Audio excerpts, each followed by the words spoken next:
Agora vamos falar um pouco sobre regras de composição. Regras de composição são muito importantes para você garantir que suas fotos estão bem compostas, estão com uma boa composição. Às vezes a gente vê que uma foto está bonita, a gente não entende muito bem por quê, porque o fotógrafo utilizou uma regra de composição e aí o seu subconsciente entende que aquela foto está bonita, porque ela foi bem composta. Antes de começarmos a falar a regra de composição, existe uma ferramenta que você precisa ligar no seu celular, que é muito importante, que é o grid. O grid nada mais é do que um conjunto de linhas que formam quadrantes que vão te ajudar, que vão ser o guia aí para você compor a sua imagem. Você pode ir até as configurações do seu celular, procurar a área de câmera ou a área de fotos e procurar pelo grid, que em português provavelmente está grade ou grelha. E aí você liga ele, pode ser que seu celular você possa escolher diferentes tipos de grid, mas provavelmente vai ser o grid 3x3, que separa aí a sua câmera em 9 quadrantes. Como vocês podem ver aqui na imagem, eu estou utilizando aqui uma regra de composição com o grid 3x3, em que eu estou localizado em um dos terços verticais desse grid. E é assim que a gente começa a compor a nossa imagem. Inclusive, existem aplicativos especiais de regras de composição para garantir que você faça fotos bem compostas, diferentes regras de composições e que te ajuda a garantir a simetria também, principalmente em fotos de arquitetura. Para iPhone temos o aplicativo Composition Cam, ele é pago, ele é um preço bem baratinho, mas ele é muito legal, ele tem várias regras de composições diferentes para garantir que você faça simetria, principalmente fotos de simetria. Para Android tem um aplicativo que não é muito bom, mas ele também funciona parecido com o Composition Cam no iPhone, que é o aplicativo Photography Composition. Você pode procurar no Google Play Store, está disponível de graça. Pode parecer até aí que a câmera não é muito boa, no momento que você vai fazer a foto, ele aplica os grids em cima, mas no momento que você tira a foto ela vai para a galeria normal, só que você não tem ali muitos controles. Bem, com o grid ligado na câmera do seu celular, a gente pode começar a falar sobre algumas regras de composição. A primeira dela e mais utilizada por muitos fotógrafos pelo mundo é a regra dos terços, que é essa que eu mostrei para vocês, que utiliza o grid 3x3 e divide a sua câmera em 9 quadrantes. Nessa regra dos terços, você pode utilizar essas linhas horizontais ou linhas verticais para compor a sua imagem. Por exemplo, as linhas horizontais te ajudam você a alinhar o horizonte, principalmente fotografia de paisagem, é importantíssimo que você alinhe o horizonte para que essa foto não fique torta.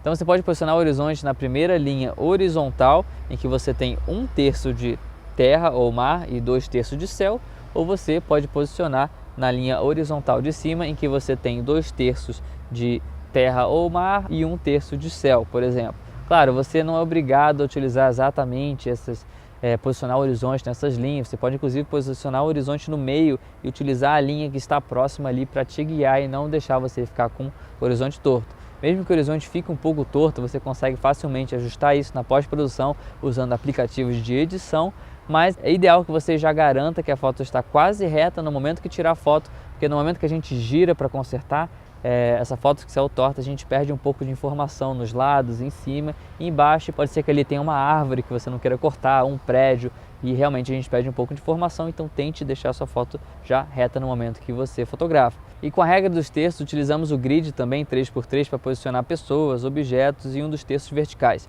Como falei para vocês, eu estou nesse momento posicionado em um dos terços verticais do grid. Você pode fazer retratos assim, ele pode ajudar também a posicionar pessoas no meio, em que você posiciona a pessoa direitinho ali entre as duas linhas verticais. Você pode posicionar objetos, que é muito utilizado também nessa regra de composição, a regra dos terços, é posicionar o seu objetivo fotográfico que você estiver fotografando nas interseções dessas linhas. Pode ser as duas de cima ou as duas de baixo. Por exemplo, você está fotografando uma paisagem e que você posicionou uma cachoeira num dos terços verticais e tem um barquinho que você posicionou ali em cima numa das interseções dessas linhas. Enfim, você pode usar a regra dos terços de diversas formas, seja para posicionar no meio, para posicionar num dos terços verticais, ou posicionar o horizonte nas linhas horizontais da forma que você quiser. Claro, isso não é obrigatório, é somente um guia para você começar a fotografar, fazer melhores composições nas suas fotos, mas regras são feitas para ser quebradas. Eu mesmo, às vezes sigo, às vezes não sigo, mas ajuda bastante.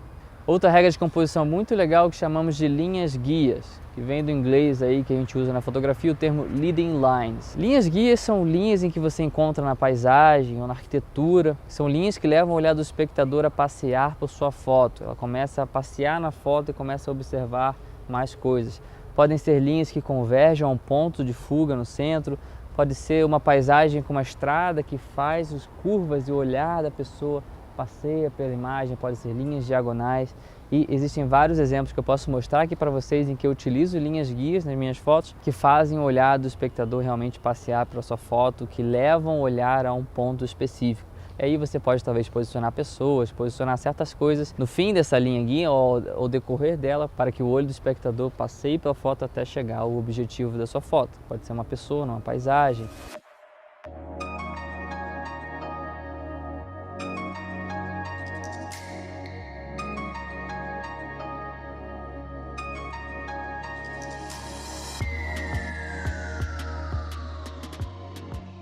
O grid também te ajuda a garantir simetria, principalmente em fotografia de arquitetura, em que você precisa olhar as linhas, se elas estão retas, se não tem nada torto, e os grids ajudam muito. Inclusive esses aplicativos que eu falei para vocês, o Composition Cam e Photography Composition para Android, existem várias linhas e vários grids diferentes que podem te ajudar, inclusive até em fotografia com linhas guias. Existem grids próprios para isso que te ajudam, principalmente essas linhas que levam a um ponto de fuga, né, com linhas que convergem num ponto. E outros dois tipos de regras de composição muito legais são moldura na moldura, em que você pode utilizar um arco que já emoldura a sua paisagem ou que você está fotografando, e a própria imagem é uma moldura, por isso que a gente chama moldura na moldura. E outra regra de composição muito legal é o minimalismo, de você compor a sua imagem de forma minimalista. Pode ser um skyline, um horizonte de uma cidade, que os prédios estão bem pequenininhos e você tem muito céu.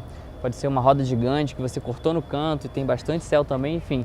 São formas minimalistas de se compor uma imagem que fica muito legal também. Outra coisa muito importante na fotografia é você trabalhar com ângulos diferentes. Graças às redes sociais e os celulares se tornando cada vez melhores, tem muita gente fotografando e geralmente as pessoas fotografam nos mesmos ângulos, então só cabe a você chegar no lugar, olhar ao redor e ver o que você pode fazer diferente. Faz sim as mesmas fotos, as fotos clichês que todo mundo faz, mas faça fotos diferentes. Vê se você pode fazer um ângulo mais baixo, um ângulo mais alto, subir em algum lugar diferente, para procurar fazer fotografias diferentes, porque hoje em dia todo mundo faz as mesmas fotos com as redes sociais. Você procura uma localização lá, por exemplo, você só vê as mesmas fotos sendo feitas e só cabe a você olhar ao seu redor. Fotografia, isso é muito importante, você está sempre olhando ao seu redor, procurando oportunidades novas, e só depende do seu aí senso de criatividade, senso fotográfico, de você ver beleza numa coisa que não é tão bela assim, de você ver oportunidades de fotos em situações que outras pessoas não enxergariam. E fotografar também com outros ângulos é muito importante.